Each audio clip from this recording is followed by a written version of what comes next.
বন্ধুরা, আমরা সকলেই জীবনে কখনো না কখনো এমন মানুষদের সম্মুখীন হই যারা যুক্তির তোয়াক্কা করে না, বাস্তবতাকে বোঝে না এবং তর্ক করতে পছন্দ করে।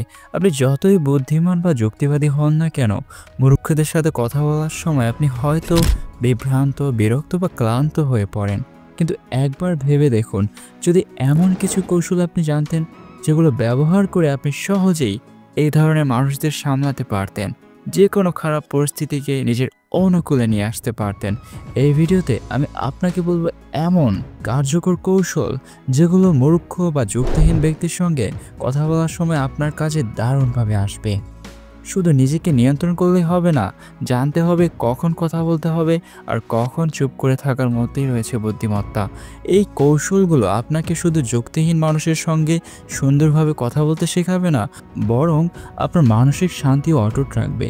ভিডিওটি শেষ পর্যন্ত দেখুন, কারণ শেষের দিকে আছে সবচেয়ে কার্যকর টিপস যা আপনার জীবন বদলে দিতে পারে। তাহলে চলুন শুরু করা যাক। প্রথম কৌশল, শান্ত থাকা। মূর্খ বা যুক্তিহীন ব্যক্তির সঙ্গে কথা বলার সময় সবচেয়ে বড় ভুল যেটা আমরা করি তা হলো আমরা রেগে যাই। তাদের কথাবার্তা, আচরণ বা অযৌক্তিক মন্তব্য আমাদের মনের ভেতর একরকম অস্থিরতা তৈরি করে, আর তখনই আমরা নিজের উপর নিয়ন্ত্রণ হারিয়ে ফেলি।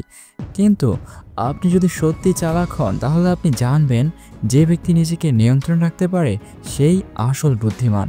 একটা পুরনো প্রবাদে বলা হয়, একজন মূর্খের সঙ্গে তর্কে জড়ালে বাইরের লোক বুঝতেই পারে না কে মূর্খ আর কে বুদ্ধিমান। শান্ত থাকা মানেই কিন্তু দুর্বলতা নয়, এটা হলো আপনার মানসিক শক্তি প্রমাণ। ধরুন কেউ আপনাকে অপমান করছে, যুক্তিহীন কথা বলছে, আপনাকে উত্তেজিত করার চেষ্টা করছে।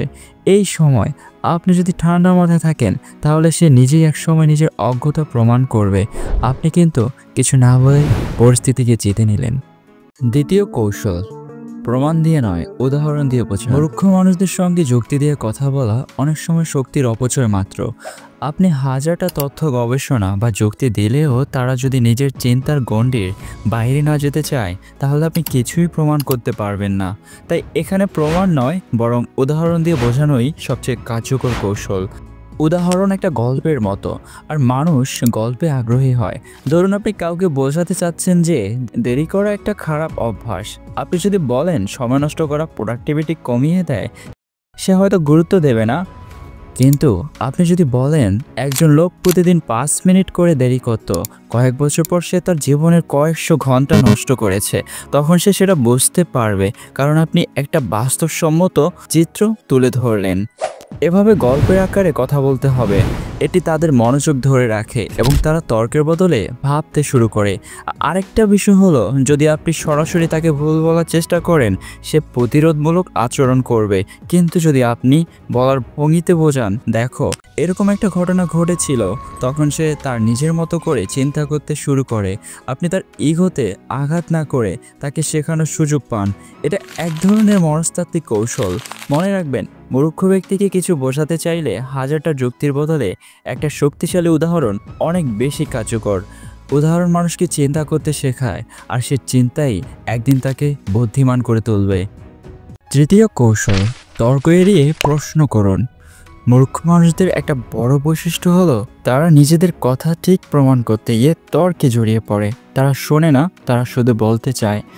আপনি যদি এই ফাঁদে পা দেন আর তর্কে জড়িয়ে পড়েন, তাহলে আপনি ধীরে ধীরে নিজের মনের শান্তি হারাবেন। এমনকি তারা এমন কথা বলবে যা আপনার রাগের মাত্রা বাড়িয়ে দেবে। তাই আপনি যদি বুদ্ধিমান হন, তাহলে আপনাকে শিখতে হবে তর্ক নয়, বরং প্রশ্ন করার কৌশলের মাধ্যমে আপনি মূর্খকে চ্যালেঞ্জ করতে পারবেন। আর প্রশ্ন করার মাধ্যমে আপনি তাকে চিন্তা করতে বাধ্য করেন। ধরুন কেউ বলছে আজকাল সব কিছু তো আগের চেয়ে খারাপ। আপনি চাইলে সরাসরি বলতেই পারেন যে এটা ঠিক নয়, তথ্য অনুযায়ী অনেক দিকই উন্নতি হয়েছে। কিন্তু এতে তর্ক শুরু হবে। বরং আপনি জিজ্ঞেস করতে পারেন, আপনি কিভাবে বুঝলেন সব কিছু খারাপ হয়েছে? কোন কোন দিক দেখে আপনার এমনটা মনে হয়েছে? এই প্রশ্নগুলো তাকে ভাবতে বাধ্য করবে, এবং বেশিরভাগ সময়ে তারা এমন প্রশ্নের সঠিক উত্তর দিতে পারে না।